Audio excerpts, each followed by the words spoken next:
Now, John McCormack, you were born in Castlebar. what year? 1923. 93. What age are you now? 93. 93 years of age. Good health. Good health. Good health, yeah. You seem to be very chirpy. Yeah, fairly good. And there was a many in your family when you were born? There was 9. 9 in your family, yeah. I had 4 brothers and 4 sisters. And what did you have yourself then when you got married? We had 8. We had Yes. 4 boys and 4 girls. And what was it like in Castlebar long ago? Where did you go to school? In Castlebar. In which school? And the National School there and St. Gerald's Secondary School. And who were there many in your class in national school? Oh, about 30, I would say. 30. There weren't big numbers that time, no? No, not big. That was big enough. That was big. That's what it was. 30 is big enough. Yeah.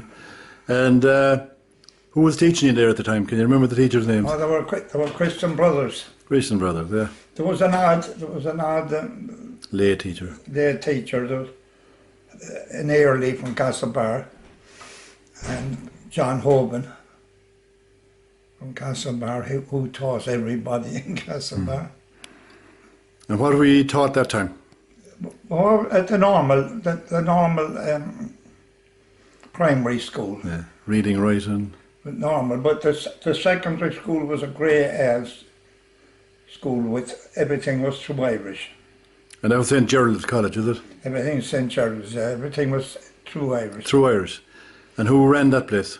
The brothers, the St. De La Salle brothers. So they done they were De La Salle? De La Salle, yeah. They were And the other brothers were the Christian brothers, was it? Christian brothers. Christian brothers, okay. And were they strict that time? It was strict to know. Like you're talking about the 30s and 40s now, aren't you? 30s, I was there in the 40s, in early 40s and in the 30s. And were there corporal punishment that time? There was. Plenty of it. Plenty of it. Did you receive it? Yes. And got your share, yeah? Yes, indeed. Yeah. Yes, indeed.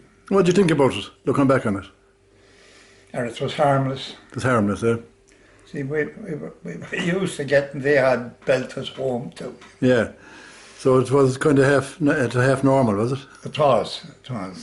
I mean, you have no resentments or No, looking back on it, no? No. Because nowadays there's be a lot of talk about that kind of stuff, doesn't there, you know? No. Compared to what it was. And what did you do after secondary school then? I went working for my father. In the buildings? Yeah, then I joined the army. Joined the army in 1942. The Irish Army, yeah? The Irish Army. And I transferred to the Navy in 1943. Mm-hmm. And I went into the Merchant Navy in early 45. And did you stay long in there?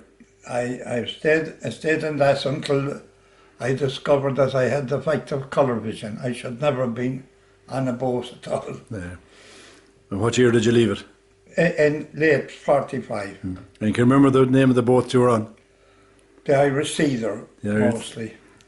That was the Merchant Navy, yeah? Merchant Navy, yeah. And did they have a navy, a military navy? No, they had the naval service in Allboline. I was in that for a couple of years. Were you on a ship or on land? Oh, I was on a ship. On the old Murrisk. The Murrisk.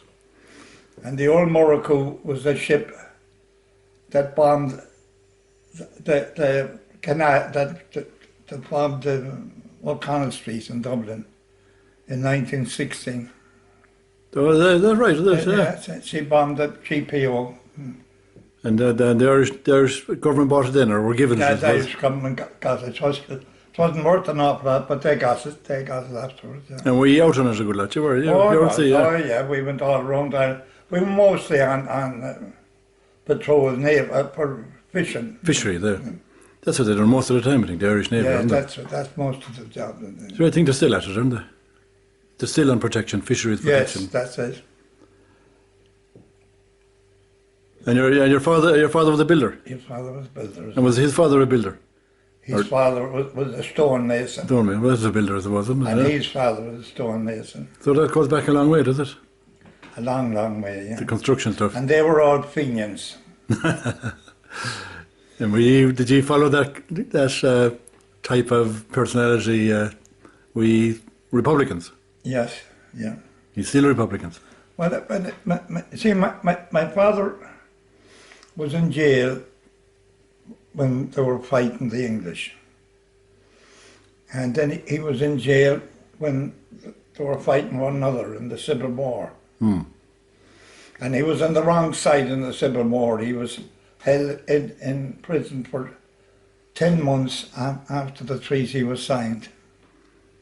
So he would have been IRA, or provisional government. They rejected the treaty. They were all one then, you see, after 1916. That's right, yeah. They all became one. And then they split. And he was after the Civil War, when everything quietened down, he never had any politics. He went about his life without expressing any politics at all. But the government at the time passed an act that he was never to be employed by the government. He could never do government work. That was a bit unfair, wasn't it? Well, it was, but more important than that, like in the town of Castlebar, families that we were friends with, and my father was friends with them, they never employed my father. They never asked him to tender for work. He was still the enemy as far as they were concerned. They never got over it. They never got over it. Never got over it, yeah. They never, and he does him to still have. And he set up his own business then, his own in building, yeah. His own business in building, and furthermore, he tried to make himself independent from the politics, from people who were the opposite politics. Did you talk to him much about this? No, never talked about it. Or never spoke about the troubles? Never spoke about the troubles. 1916 stuff or anything like that, yeah. And did you join him then in the building, or did you? Oh, I did, yeah. I did. And when did you go back to the building of the ships? Pardon? When did you go building? Oh, I was going to go to America in 1946. And my father offered me a job to stay at home. And I did. With him? And with him. And that was the end of it. I was a builder from then on. You built all the time from then on, yeah. And what kind of stuff were you building that time? Oh, everything. Schools and houses and working in churches. But did you eventually get state contracts then if you were building schools? You did?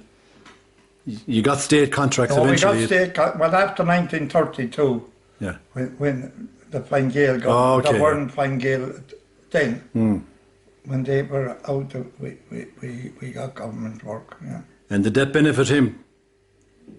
Did he gain by being Fine Gael? He did, of course. Oh, he did a lot of work. He did work in Westport here. He built houses. Funnily enough, he couldn't get work for his own government, but he could get work from the British government. He built like servicemen's houses here in Westport, and in Castlebar, and in Clifton. But and what churches did he build? Do you know any of the churches he built around the place? Well, he built one in Castlebar. He started on the church in Castlebar. The big church? In the big church, when he was a young man as a stonemason. And when the work was finished, he became a contractor, and he did a lot of the work around the church. Like the railings and the sacristy and that. I did a lot of work there. My time, I replaced the roof on it. That was a big job. And what schools did he build? What schools was he involved in? Oh, schools they're everywhere. They're down in Achill. They're in Castlebar, of course. Oh my God, there's so he was involved. 3 or 4 of them around Ballinrobe. In County Galway. I built them in Connemara. We built schools everywhere. So you were a big company then, you were? Yeah, he was. And what was it called, the company? McCormack. Just McCormack. J.P. McCormack. J.P. McCormack. Yeah. And how long did that business go for? When did you finish it off? It went until about 1980. 1980, yeah. So you're talking like from 1940 to 40 years it's gone. While you were in it, yeah? Well, when I was in it, yeah. And did you see much changes in building methods now over the time and all that? Yeah, huge. There's huge differences. Huge differences. What would have been the biggest one that you could talk about? Well, we did a county home in Castlebar. And certainly there'll never be a building done like that again. In what way? It's so big and big corridors in it. It's a vast building. And you know what year that was? Can you remember the year? You're good on years, yeah? I'm pretty good on ages and times, but not names. I'm very poor on names. That would have been 1966, which to about 1972 when we finished it. Were you around when the machinery came in on job, like I JCBs and... Well, we bought them. We bought a JCB in Castlebar and we bought dumpers.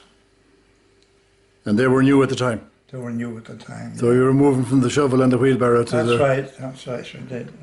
Did it cut the labour costs a lot? Oh, entirely. Thank you.